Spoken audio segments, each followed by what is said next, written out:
السلام علیکم دوستو، کیا حال ہے آپ کا؟ ٹھیک ہے، خیر خیریت سے؟ امید کرتا ہوں خوش ہوں گے اور مزے میں ہوں گے۔ اصل میں یہ علی جٹ والا جو معاملہ ہے یہ ہے کیا؟ آج اس کے اوپر تھوڑی سی روشنی ڈالتے ہیں۔ جب یہ پہلی ویڈیو میں نے سوشل میڈیا پر دیکھی تھی جو کہ قرآن کی توہین سے ریلیٹڈ بنائی گئی تھی، تو میں نے فوراً سے، ظاہر ہے میں اور تو کچھ کر نہیں سکتا تھا، تو میں نے فوراً سے کمنٹ کیے کہ بھئی یہ غلط ہے، اسے ختم کر دیا جائے، اس کنٹینٹ کو آگے نہ بڑھایا جائے ورنہ یہ آگ کی طرح پھیل جائے گا۔ ظاہر ہے یہ مجھے لگتا ہے کہ کسی مسلم کی تو یہ حرکت نہیں ہے۔ ہو سکتا ہے یہ کسی ایسے پرسن کی حرکت ہو کہ جو اس چیز کو باقاعدہ وائرل کرنا چاہتا ہو۔ خیر وہ اپنے مقصد میں کامیاب ہوا اور تقریباً ہندوستان سے لے کے پوری دنیا میں یہ چیز وائرل ہوئی، اور مجھے یہ تھا ڈر کہ کہیں ہمارے پاکستان کے جو کریٹرز ہیں، ٹک ٹاک کریٹرز ہیں، کنٹینٹ کریٹرز ہیں، ویڈیوز میکر ہیں، کہیں وہ اس چیز کو کاپی نہ کریں۔ اور دیکھیں ہو گیا نا وہ کام۔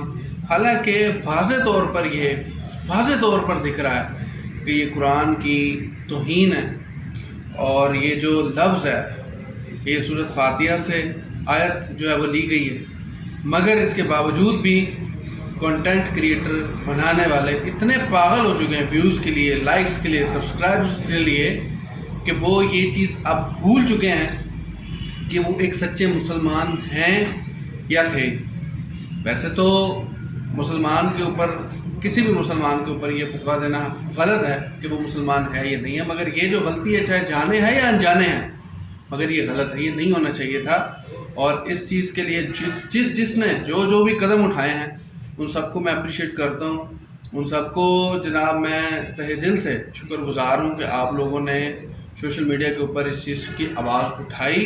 حالانکہ یہ کرنے والا تھا شروع میں، لیکن مصروفیت ہونے کے باعث میں نہیں کر سکا اس کو آگے کنٹینیو، مگر مجھے بہت خوشی ہوئی کہ ہر پاکستانی، ہر مسلم اس چیز پر نظر رکھتا ہے کہ کون سی چیز اس کے لیے ٹھیک ہے، کون سی چیز غلط ہے۔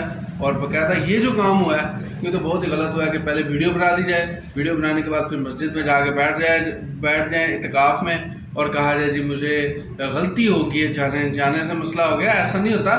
اب کوئی اتنا بڑا بندہ جو وہ چوچا بھی نہیں ہوتا، بچہ بھی نہیں ہوتا۔ یہ چیزیں جو ہیں یہ جان بوجھ کے کی جاتی ہیں، صرف اس لیے کہ آئی ڈی جو ہے وہ پروموٹ ہو جائے، لوگ زیادہ سے زیادہ آ جائیں، لوگ زیادہ سے زیادہ دیکھیں۔ مگر یہ حرکت کرتے ہوئے اس کو شرم کرنی چاہیے۔ اب دیکھیں ہوا یوں کہ اب اس کی جو والدہ ہے وہ بھی اب آ کے باقاعدہ طور پر بیانات دے رہی ہیں کہ غلطی ہو گئی ہے، معاف کر دیا جائے۔ اب یہ کیا ہوگا کیا نہیں ہوگا یہ تو جو ہمارا قانون ہے وہ بہتر سمجھتا ہے، مگر یہ جو حرکت ہے یہ غلط ہے، اور یہ میں سمجھتا ہوں کہ اس کی ایسی سزا ہونی چاہیے کہ جو سب کے لیے عبرت ہونی چاہیے، تاکہ پتہ لگنا چاہیے کہ قرآن کی توہین، اسلام کی توہین، آیت کی توہین کرنے والے کے ساتھ کیا ہوتا ہے۔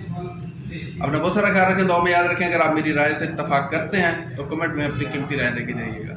اللہ حافظ۔